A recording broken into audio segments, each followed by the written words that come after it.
Welcome to the Unitarian Universalist congregation of Grand Traverse, where all are truly welcome, all of every background, identity, and age. We especially extend our loving welcome to families with young children. We know that children often show their excitement when they have a chance to shine. We're building a culture of inclusion and welcome as a community, and this includes joyful sounds from our little ones. I'm Susan Smith, coordinator of this service and a member of the Sunday Services Committee. At the top of your order of service, please note informational items. If you choose to share in the Joys and Concerns book at the front of the sanctuary, Joni Jackson from the Congregational Care Team will read what you choose to share later in this service. That sharing enables us to support one another through our individual challenges and losses, and to share in each other's celebration, growing ever closer as a result. Whether you're here in the sanctuary or joining us online, whether it's your first time or your 100th, we're immensely glad you're with us here today. If you are new to our congregation or haven't been here a while and are willing and able, you may stand to introduce yourself. Chris will bring a microphone which will enable even those streaming from home to hear your introduction. However, if you prefer, please feel free to remain seated. Is there anyone who would like to introduce themselves today?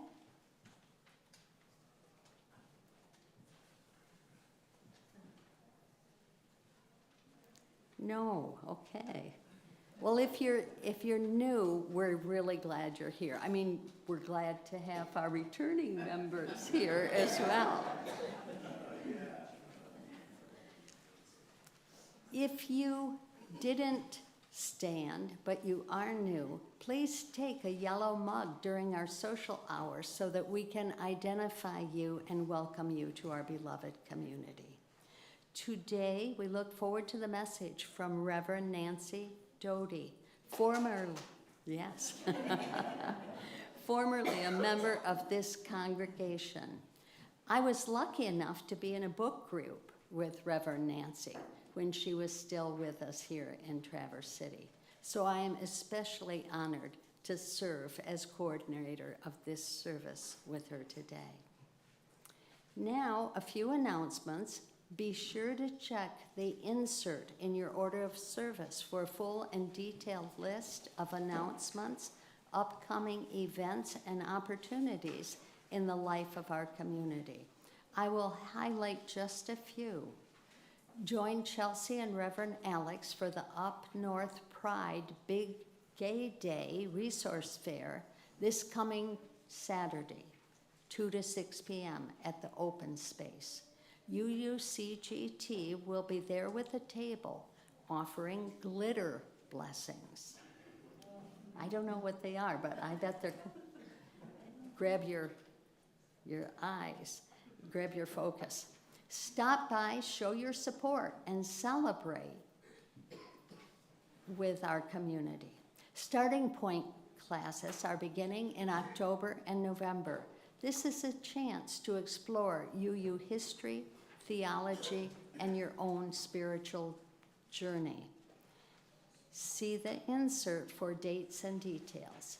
And the UUCGT Committee Expo is coming up next Sunday, September 28th after the service. Stop by the tables to hear more about our committees, discover ways to connect, and learn how to get more involved in the life of our congregation. As we begin, please set aside the busyness of daily life. Silence your phones and electronic devices so that we can be fully present with each other. Now, let us worship together.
Good morning, everyone.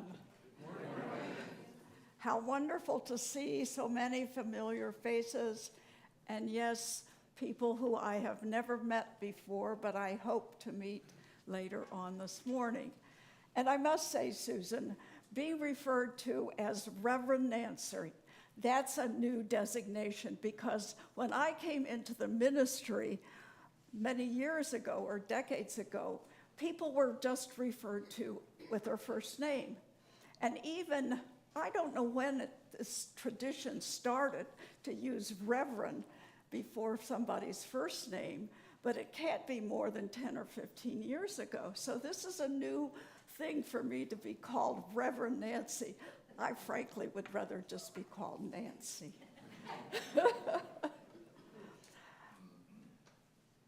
You know, I left here 2.5 years ago, but in a way I really didn't leave you, because most Sundays I'm tuned in on YouTube. And you don't know well, maybe you do know what a gem you have in Jeff, who gives really high class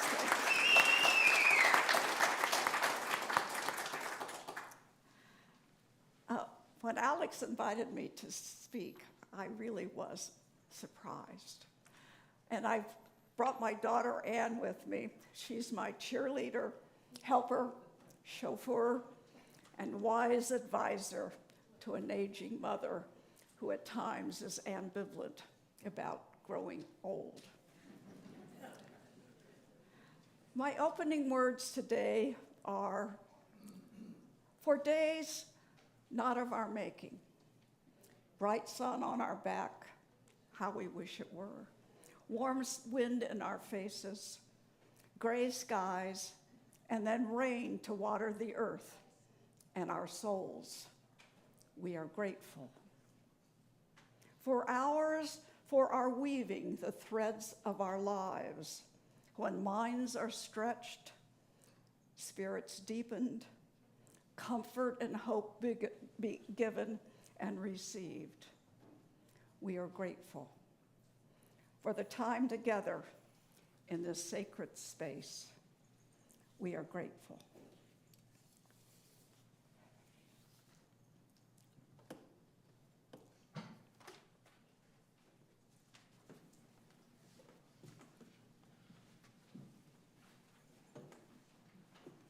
I just had to edit my remarks because now, as Nancy lights the chalice, please join me in reading the words of our mission statement printed on the back of your order of service. Grounded in love, we protect the web of life by building beloved community, making good trouble, embodying radical love, engaging in lifelong learning.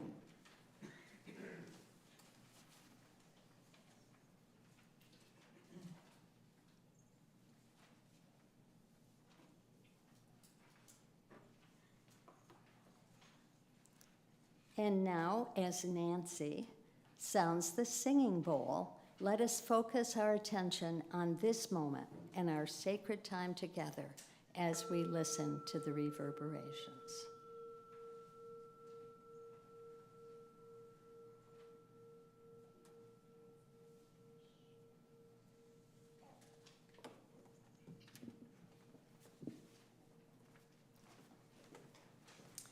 Friends, would you please rise in body or in spirit and join me in singing our opening hymn for today. We will carry each other.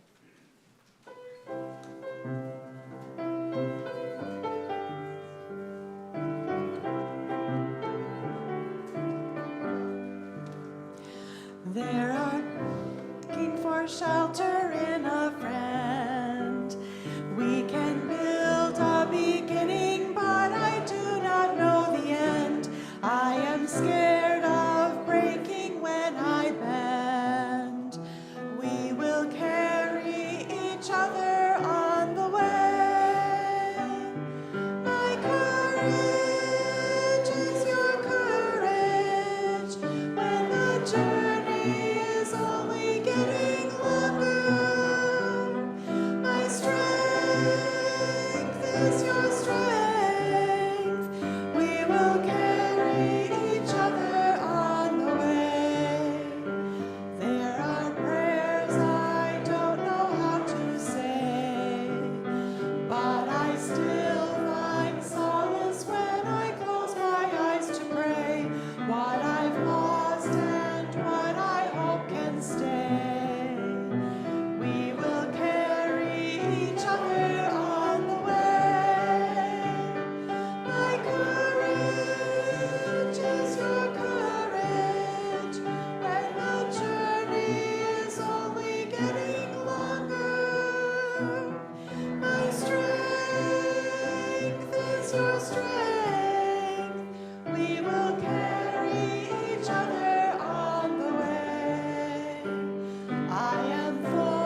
gonna make you move your bodies again. Kiddos, come on up. Young and young at heart, come on up and join us. Hello, hello. You will need your ribbons in just a moment, but first I feel like we need to stretch this morning. It's a sleepy, rainy morning. Let's stretch out our bodies. Reach up high. We did this a couple times in the spring, so I don't know if everybody will remember this, but we did this very silly thing a couple of times that I think would be fun. So think about something that's kind of weighing heavy on your shoulders. Give yourself a little bit of space. Grown-ups, if you're in the rows, this might be a little tricky, but just use your arms if you can't bend all the way down. But we're just gonna sigh or cry all the way down. Just think about something that's weighing you down. Shake it out a little bit while you're down there. Feels good. And then imagine that releasing into the earth, and pull up from the earth some joy this morning and laugh on your way up. We're gonna do that 2 more times. Cry all the way down. And laugh all the way up. One more time, crying all the way down. And laughing all the way up. Perfect, thank you so much. That feels good. Feels good to be in our bodies a little bit this morning. All right, have a seat. If you did not get a ribbon when you came in, you're going to need a ribbon. And if you don't have a marker, or a buddy near you doesn't have a marker, you're going to need a marker. So kiddos, can I ask a couple of kid volunteers to go pass out a couple ribbons and a couple markers? Here you go. Miss Anne Marie needs a marker. Yes. Will you pass out some markers to some of the grown-ups? Thank you. If you are a buddy nearby does not have a marker, will you raise your hand? Yeah. Kiddos, can I ask, will you go over on this side and deliver some markers for me? And I've got ribbons coming around, so we're gonna need these this morning. This is a whole church RE activity. This is what I was talking about last week. My mic is being fiddly this morning. All right, so what is this? What is this thing that I have? A heart. What does a heart represent? Love. Thanks, Sheridan. Thank you. Anybody else need a ribbon? Anybody else not get a ribbon? Will you take a couple more ribbons around? That's okay. That's all right. It's all good. We'll get everybody what they need. This is a heart. What does a heart represent? Love. A heart represents love. And we just read our mission. What does our mission say? We are grounded in what? Love. So this is a loom. Has anybody ever used a loom before or done any weaving? No? So we're going to do some weaving this morning. And grounded in love, we protect what? What's the next part of our mission? We protect the... Grounded in love, we protect the web of life. So this is going to kind of represent the web of our life here at our congregation and in our community. Do you need a marker? What do you need? Grab what you need. I need a marker. All right. Oh, kids need markers. Huh? I have a marker. We'll get there. We'll get there. All right. Everybody has a ribbon. Everybody has a marker. Thank you. We'll get there. Everybody has a ribbon. Or if they don't, they will soon. I've got markers here for you all to share if you need them. So I want us to think about something this morning. So we have our mission. Thank you, River. We also have our covenant. So our covenant, part of our covenant says, in community, we hold each other. Why is this mic being so tricky this morning? Popping off my ear. There we go. So it says, in community, we hold each other through joy and conflict. So that's what I want to think about a little bit this morning. Because this weaving and this tapestry that we're going to make is going to represent our community and our congregation and how we hold each other together. So I want everybody to think about, maybe it was that thing you were thinking about releasing this morning, or something that's felt heavy recently, something that maybe is a fear in the world, the world's been a little scary, there's been a lot of really tough, hard things going on. So, like I said, you might need to share markers with a buddy, but write something on one side of your ribbon that is a fear. And if you don't spell it perfectly, it's okay. If it's not perfectly legible because we're writing on bumpy ribbons, that's okay. But on one end of your ribbon, write something that is maybe a fear or something that's heavy in the world right now that we can hold together.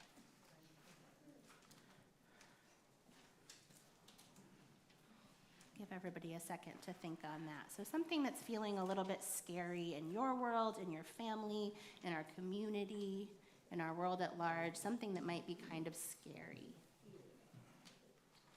Maybe a Maybe dinosaur. a dinosaur. It could be a dinosaur.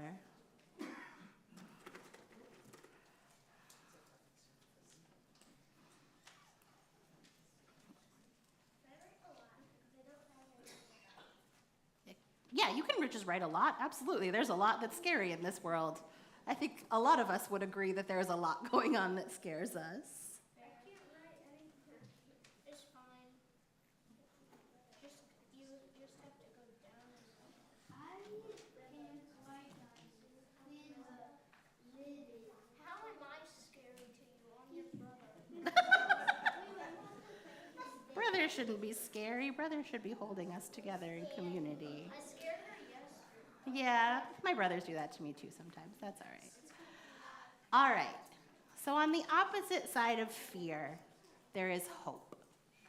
And hope is very often what gets us through fear, right? Knowing that we want to build a better world for tomorrow, that we are working together, and that hope and love are what carry us through fear. So on the other end of your ribbon, I want you to think about a hope that you have for the future of our community here, for the future of our world, for the future of your family, a hope that is holding you together and getting you through right now. So something that gives you hope.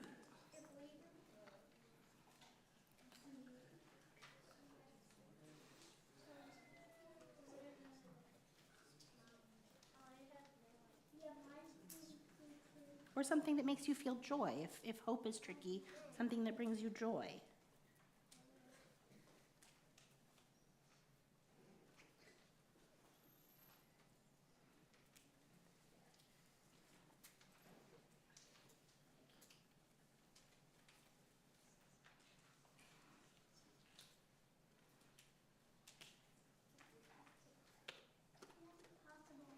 It's impossible. What's impossible? I'm trying to make a rocket ship because I didn't go on a rocket ship. That's awesome. Your hope is in a rocket ship. That sounds great. Kids are awesome. My hope is in Antarctica. Antarctica, is it because that's where the penguins are? Yeah. So holding our fear and our hope together, turn to a neighbor, and in your rows, tie the ends of your ribbons together. So you can make in each row one long ribbon. Yeah, kiddos, if you can work together, and if we're not great at tying, we can help out. No, I want you to tie it. Oh, you're tying it to your penguin's ribbon? Perfect. So tie your ribbon to a buddy next to you, and then keep going down the row. Because in community, we hold each other. That is our covenant that we hold together in this congregation. And it doesn't have to go all the way across the rows because the kids are going to continue this project. But if you can go down a few seats so that a few people are holding together. And then what's going to happen with these ribbons is that we're going to take them down to our classroom. If you don't know how to tie, it's okay. We'll work together. We're going to take these down to our classroom. And today during Sunday school, we're going to start weaving them onto our loom. And on our loom is our mission. So it says, building beloved community, making good trouble, embodying radical love, engaging in lifelong learning. And this will be something that we can have as a congregation that represents our covenant and our mission, and how all of our hopes and all of our fears are held together, and that we hold each other up through these hard times. You don't need to write anything in the middle. You can leave space in the middle. Or you could draw a heart maybe if you want to. So while we sing our song, I'm going to ask a couple of kid volunteers to come around and grab the long ribbons from each row. Well, as many kid volunteers as want to. Just make sure we collect all of our ribbons. Please use your walking feet, and let's sing our song together about spinning and weaving.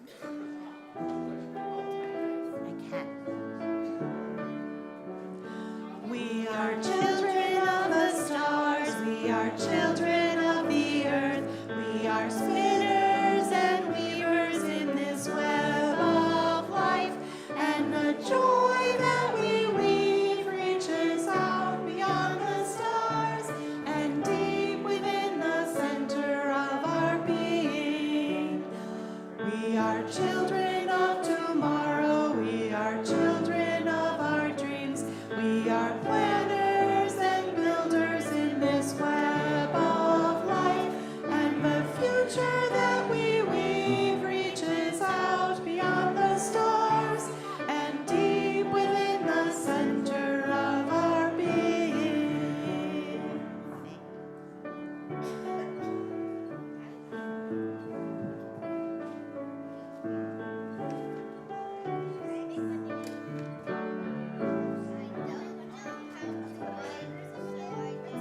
We are grateful to Dan for being so supple and lithe that he can get down there on the floor and do the job. Thank you, Dan. And get back up, that's the trick. I can always get down, but I can't always get up, that's right. Now is the time in our service where we reach deep within our pockets to donate to sustain our congregation, not just for today, but for the weeks, years, and generations to come. Our stewardship honors our ancestors and invests in our children, in one another, and the wider circle of humanity. As a self-governing and self-sustaining community, we do not receive outside funding. We rely on the generosity and commitment of those who find meaning here with us. Together, we are strong enough, wise enough, and generous enough to help this beloved community thrive. Our ushers will pass baskets with two sides. One supports the life and mission of this congregation. The other side supports needs in the community, including local food programs, shelters, and services for those most vulnerable.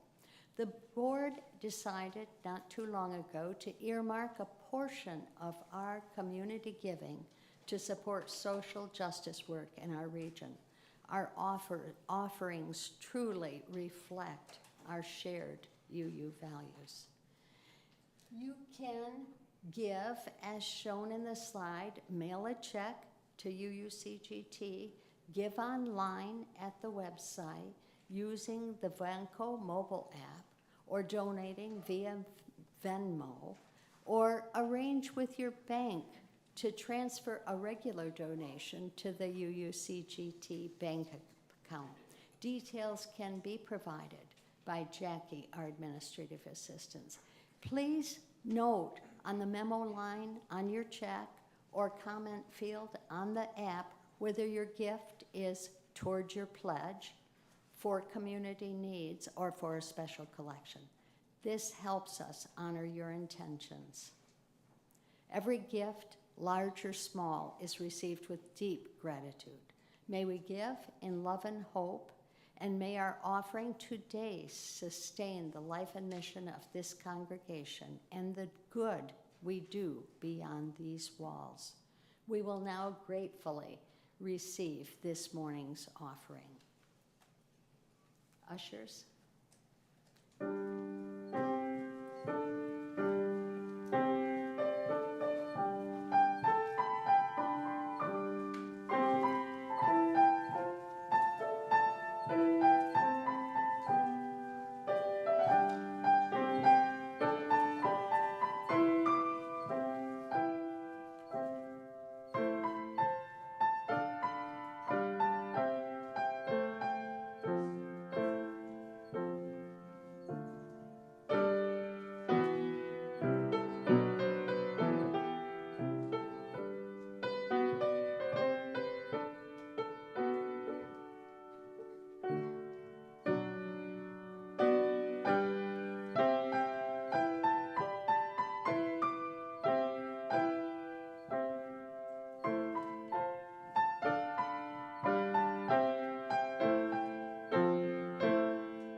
we've come to the time in our service where we share our joys and concerns. I think you know that I'm Joni Jackson. Someone said it earlier. I'm a member of the Congregational Care Team.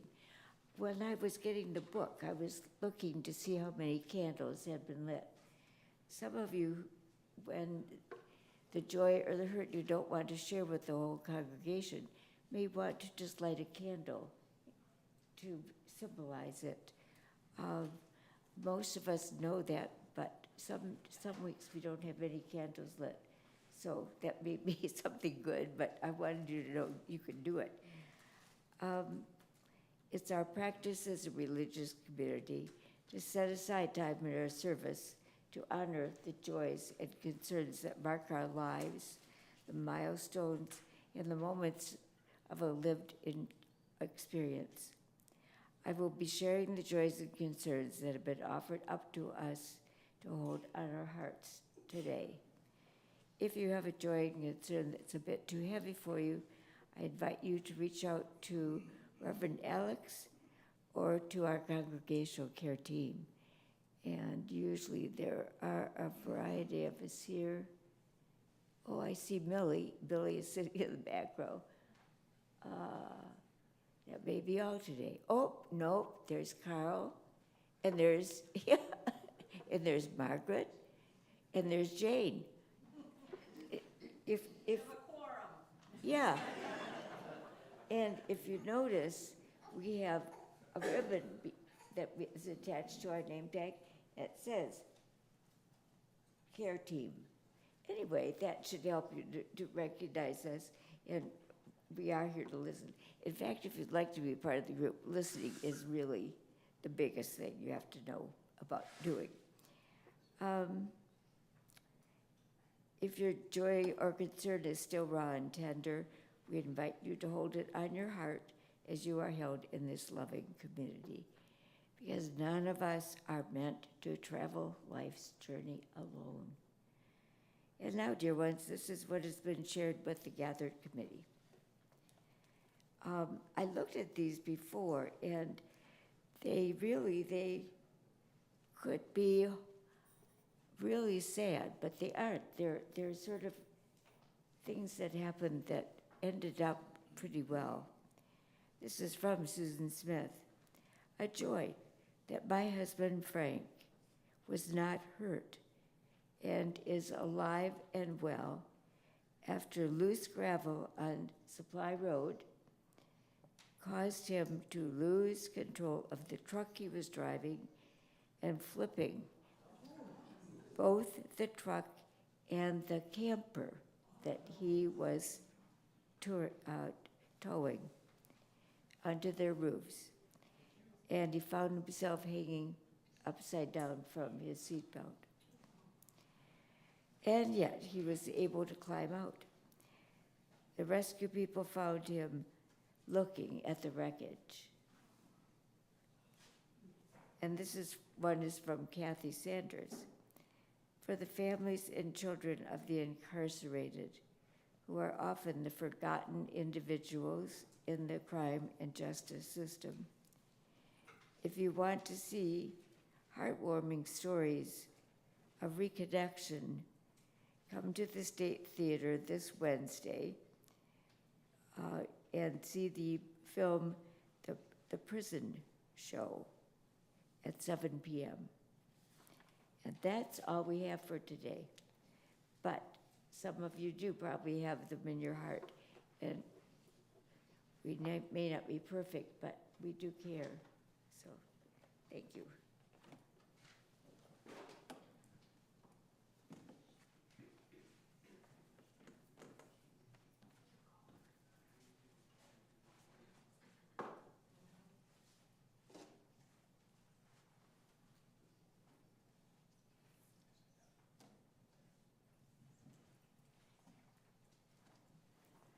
We continue our time of joy and concerns by moving into our stone meditation.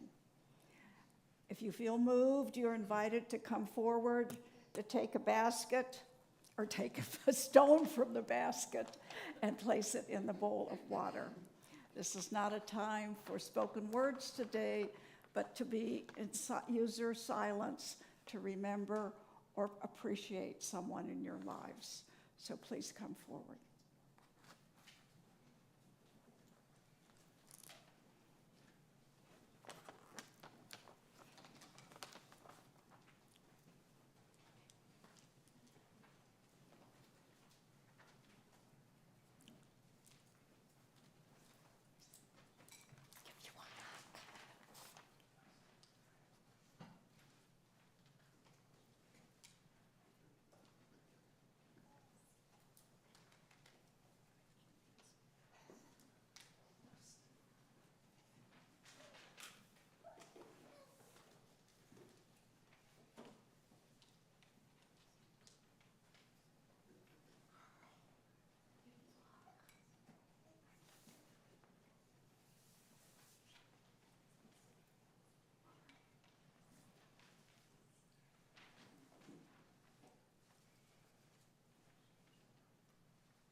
As we continue time for reflection today, we may feel the air surrounding us is heavy with negativity. Too often, fear, suspicion, violence occupies the air we breathe.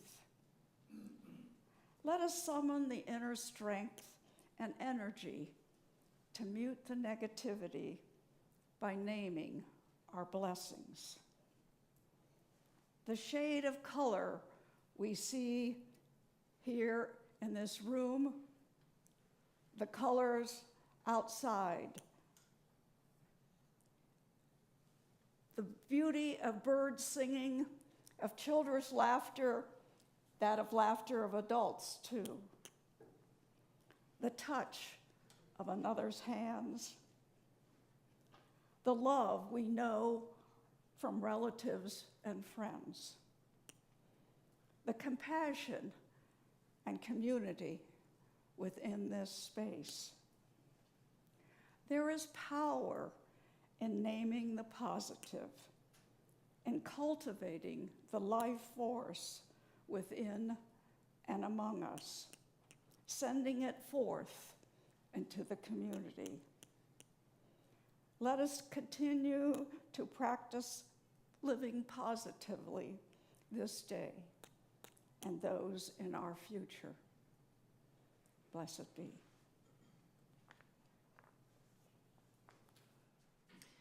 Would you please join in singing our song of response, Spirit of Life?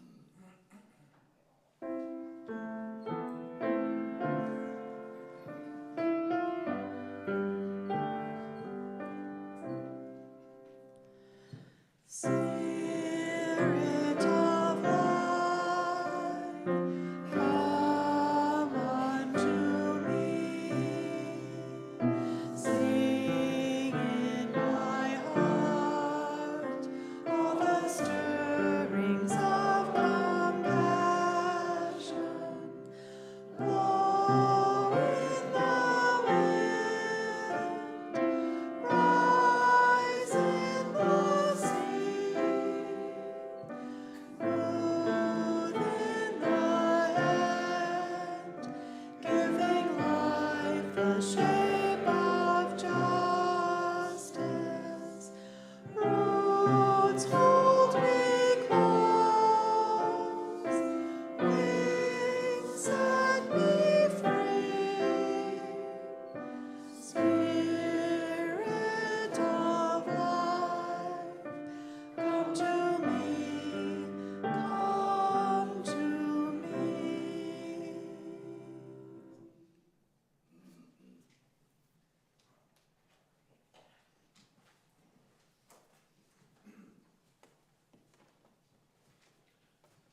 Today's reading is from Following the Path, The Search for a Life of Passion, Purpose, and Joy by Joan Chittister.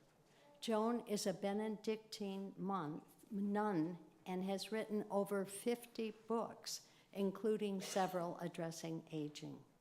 She says, most of us know when we're at a crossroad in life, when old answers have gone dry, when our souls have gone dry here, when nothing but another choice is possible.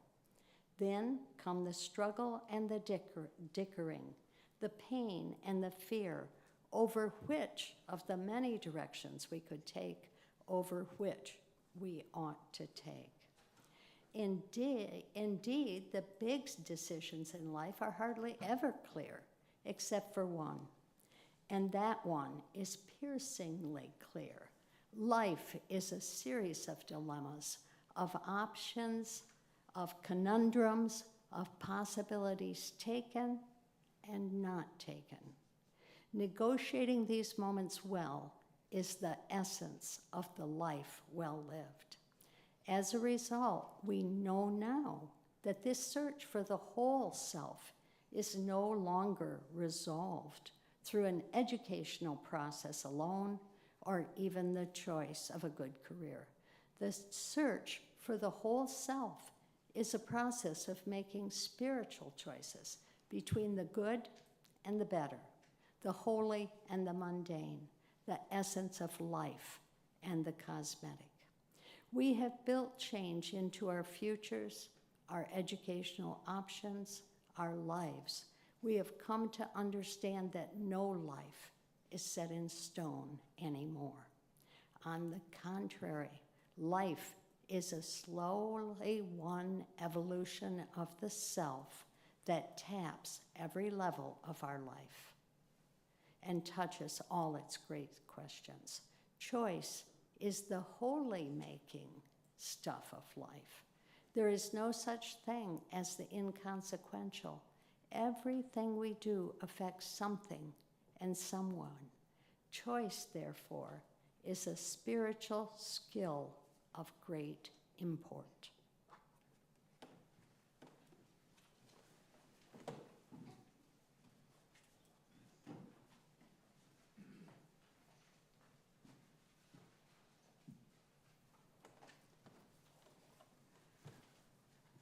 Thank you, Susan, for those wise words. When I sat down to reflect upon what I wanted to share with you today, the phrase alphabet soup for living popped into my head. It probably was an unconscious thing that came, but I remembered all those alphabet soup for the souls books that were written decades ago. You may or may not have been familiar with them. Well, when we grow older, I feel like we may be in a soup of change, and we don't know quite where it's going.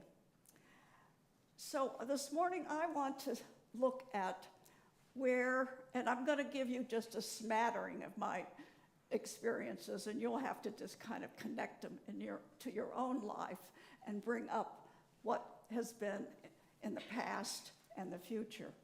But as I look around this morning, I see some younger faces too. And I realize that some of my remarks may not be as relevant to you as they are to my contemporaries who I see in the congregation. But the reality is, aging faces us all. If not personally, then through parents or older members of the family that you see changing. This is not a surprise, and yet the experience of aging still catches us off guard. Now, I do not intend to attack every letter in the alphabet. You'd have walked out or be asleep, but I want to begin in the middle with the M's. There's memories, meanings, models of people that we might follow all our lives. We have these. I want to add two other M words, miracle and mystery. Each of us began life as a miracle. No matter what faith tradition we grew up in, or none at all, the birth of a child is an extraordinary event.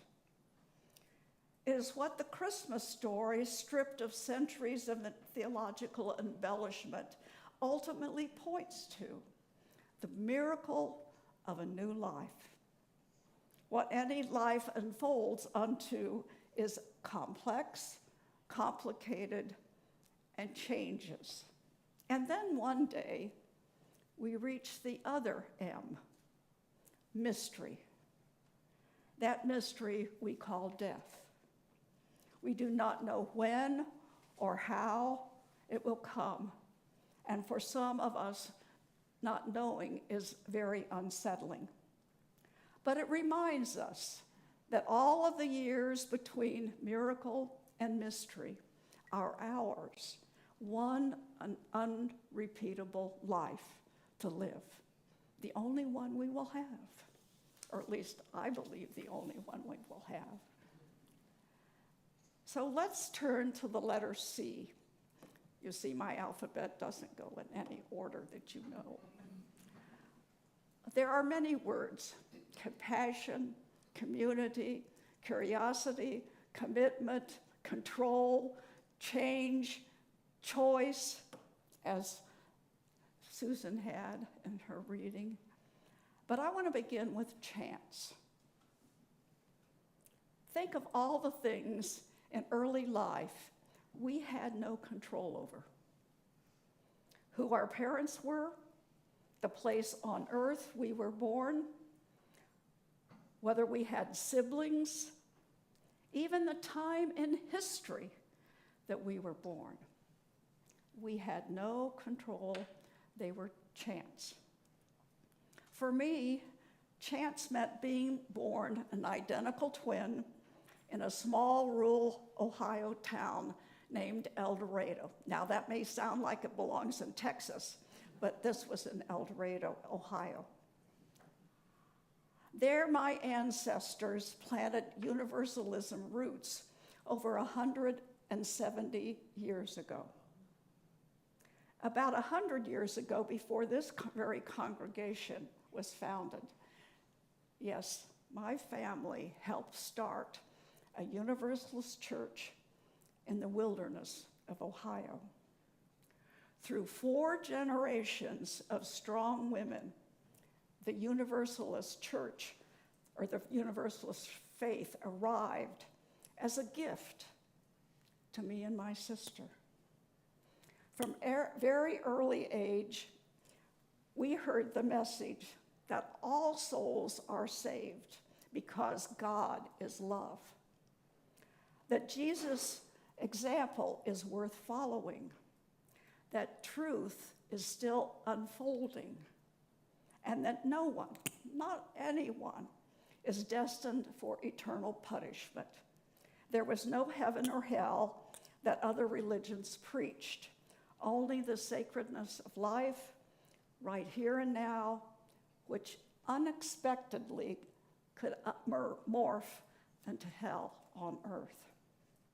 And it did for my great-great-grandmother, Mary Fudge. She buried her husband and 3 daughters in just 1 month's time when a diphtheria outbreak came to their community. Now, I have stood and looked at the tombstones in the cemetery with their birth and death dates, and I imagine the loss and grief she confronted, and yet she lived on for 35 years. And I can imagine that her Universalist faith sustained her even after tragedy had invaded her family. 2 experiences in my growing up in Ohio I want to share with you because they shaped my ministry even before I had a glimmer that I would be a minister. As a child, my sister and I attended several open casket funerals of relatives. And it was a regular part of community life. Children and adults were there, stories were told, laughter we heard. And I learned that death was intrinsic to life. I saw it in the flower and vegetable garden, in the farm animals raised and slaughtered for food, and in these family life cycles. I remember the first time my junior high sister and I learned about cremation. When our family visited the home of an elderly member of our congregation who had died, there was no body as usual. Where was it? We were informed that he had chosen cremation. What was that? And why? After our questions were answered, my twin sister and I sort of just knew that that's what we wanted for ourselves in the future. And that's when we were in junior high school. Now I tell this because I've always believed that children and youth can handle the reality of death and dying. They see it in pets, they see it in animals, they see it in plant life, if we call attention to it. And they need to be included, as we adults do, in a community when death occurs, because they sense something extraordinary and sacred has occurred. So let's not shelter our young people too much. And then it revealed another thing that I've always thought, that UU congregations are responsible for having programs for youth that is their own community, and I see you're doing that now with the youth group here, so congratulations. The second experience occurred after college. I taught in a small city not far from El Dorado. Conservative values dominated that community, including the school in which I taught. And that was the first time I realized how much liberal values could influence a community. That we don't keep our values just within these walls, and we take them out into the community to influence others in our values of diversity, of openness, of love, of the possibility for exchanging ideas. And so I decided to study then for the ministry. After 2 summers in work camps, first with American Friends Service Committee, and then with the Universalist Service Committee. I graduated from theological school and arrived in Detroit in 1962. Now, some of you may want to think about where you were in 1962. And I was Minister of Education at the Unitarian Universalist Church there in the city. In the decades arriving in Michigan, there were many choices that came to me. Marriage, volunteer services, a daughter born, sailing and camping, a variety of ministerial positions that I had. But I'm going to skip those 30 years and arriving at the time that Bob and I came up north in 1998, when both of us had retired. Our friends in Traverse City thought us impulsive, if not really ridiculous, to move up north. But we knew a few folks here.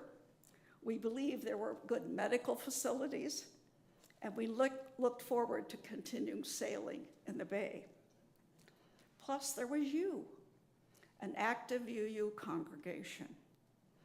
Now, I had occasionally been a weekend minister up here in the mid-1970s when the congregation was then meeting at Northwestern Michigan College.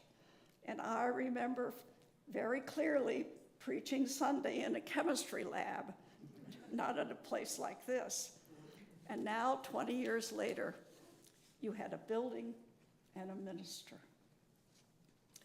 Gradually, Bob and I discovered groups to join and make friends here. This was a challenge for us. We had never been in that kind of situation before. And by chance, Ann Magoon and I discovered we were third cousins, and we didn't even know each other existed. Isn't that was all by chance. If I had not moved up here, I would never have known Ann, and now treat her as a valued friend. And then I'm going to jump again while living here. About 12 years ago, Judith Linda, now a member of this congregation, and Sandy Hardy came to me asking if I would lead a small discussion group of women about aging. And I said yes after we had met and had conversations about how that would be. And we finally named the group Helen's because we had two people as models of our aging, Helen Milliken and Helen Sullivan, who had been quite a really valued and, what should I say, never kept her views to herself. She always spoke them out, and you could, with humor sometimes, and so these two women were our models, and so Helen's was born. And it still exists today. But it was in that group that I first filled out my 5 wishes document that said what I wanted for end-of-life treatment and values, what my desires and fears might be. We each did this. And that process has continued over the decades. It comes and goes. It doesn't just stay and you dwell there. But you know you've had that experience once to talk about issues of death and dying. And now I want to move on to more choice and change. When my husband Bob died, I had a difficult choice. Where would I live the rest of my years? I had many special friends here. I still do. I've had lots of hugs this morning.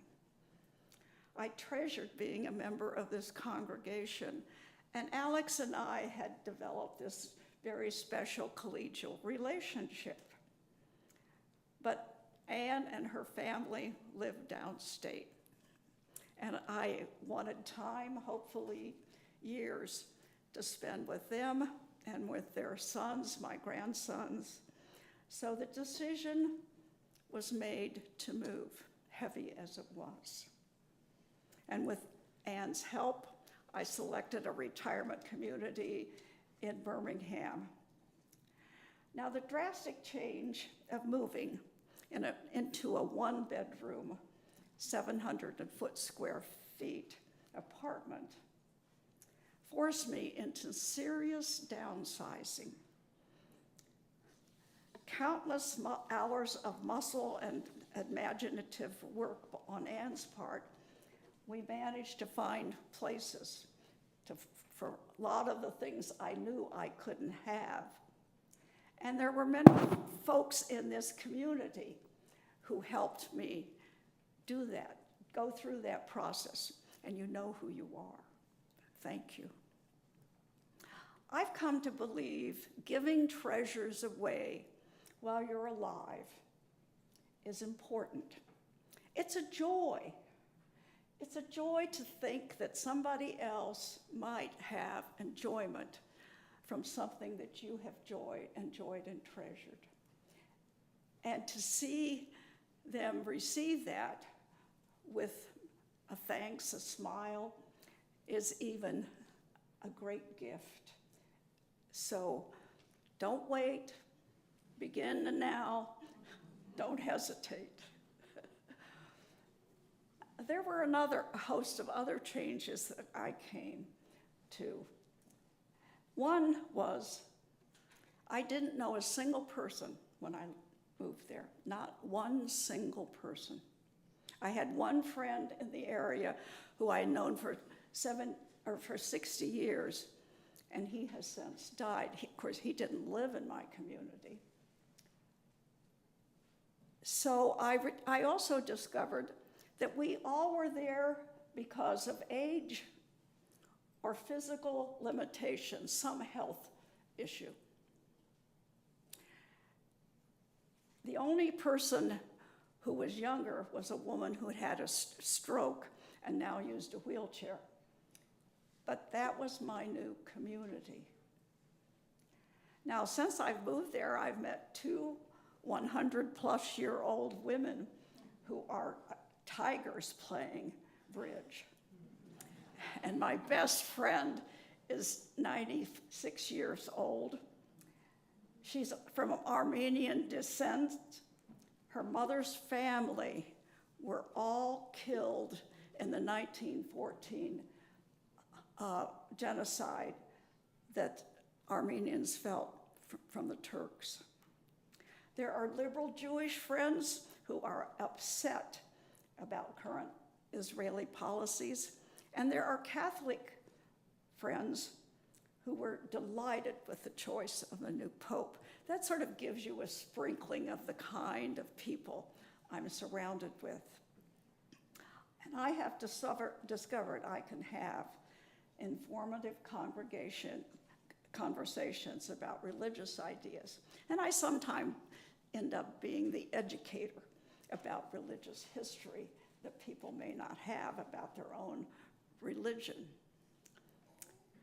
But not having to eat alone or cook is really a blessing. I now sit down with other people to enjoy conversation, to have laughs about, sometimes even giggles. So that is one huge benefit I have found.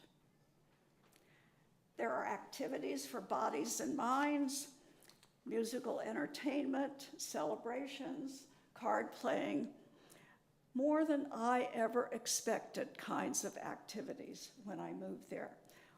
I feel so fortunate. Now, the community's not perfect.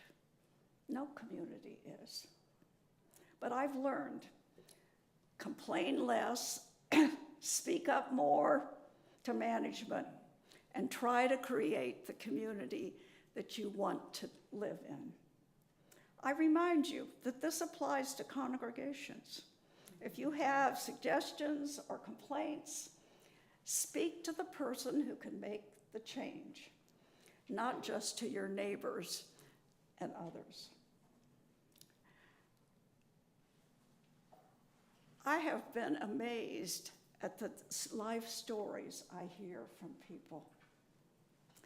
There is conversation about death and dying. After all, we're all old there. One friend remarked, "You have to die of something." And another one remarked, "I'd rather be than not be." She'd been in a Shakespeare group. And we each know our friendships there will not last long, for we are aged and some of us in very poor health. But that does really not lessen the depth and richness of living there and having their friendship. I've learned that final wishes, life wishes with family are critical and can be held. So today, in just sharing a little bit, tidbits of my journey, I hope they open some doors for choices that will be yours in the future. I've discovered growing older brings loss of energy, of longtime friends, and independence in many ways, different from each person. Yet it also brings wisdom, perspective, and surprising new connections. I still have curiosity to read books, discuss ideas, savor nature, and share experiences with my family. I'm convinced my Unitarian Universalist faith sustains me as much at 91 as it did at 9. From miracle to mystery, we are each somewhere in between. And what we do with that in-betweenness is up to us. Blessed be.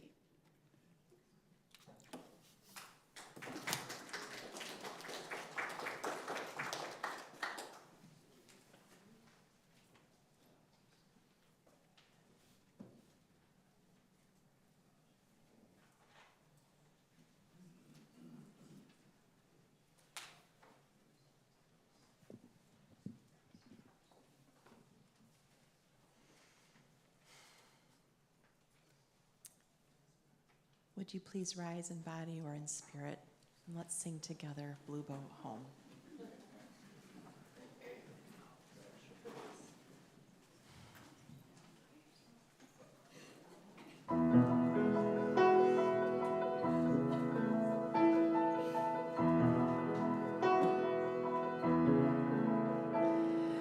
Though below me I feel no motion, standing on these mountains and plains, far away from the rolling ocean, still my dry land heart can say, I've been sailing all my life now, never harbor or port have I known.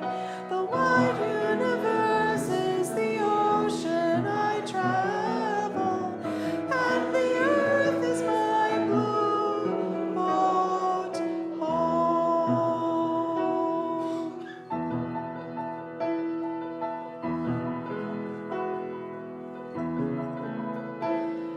Sun, my sail, and moon, my rudder, as I ply the starry sea, leaning over the edge in wonder, casting questions into the deep, drifting here with my ship's companions, all we kindred pilgrim souls, making our way by the light of the heavens in a beautiful blue boat home.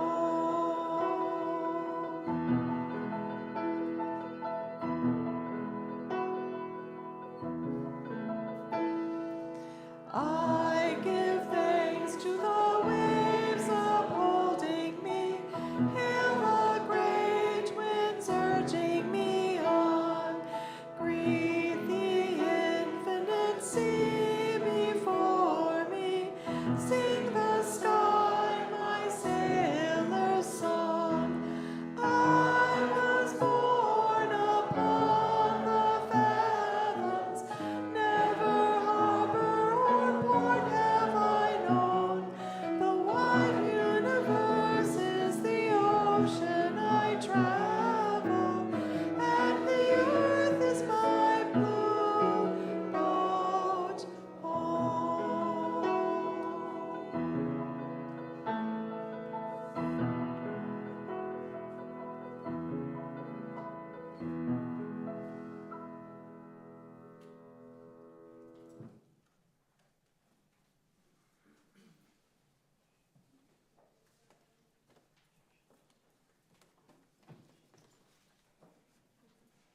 You invited to stretch out your hands and meet the person next to you, should you choose. If you don't want to be touched, I think most of you know this is the sign.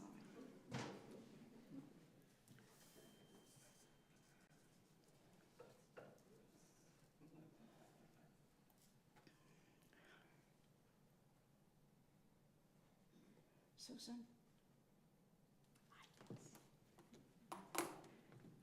In the spirit of our gathering today, I invite you to reflect on your own alphabet soup.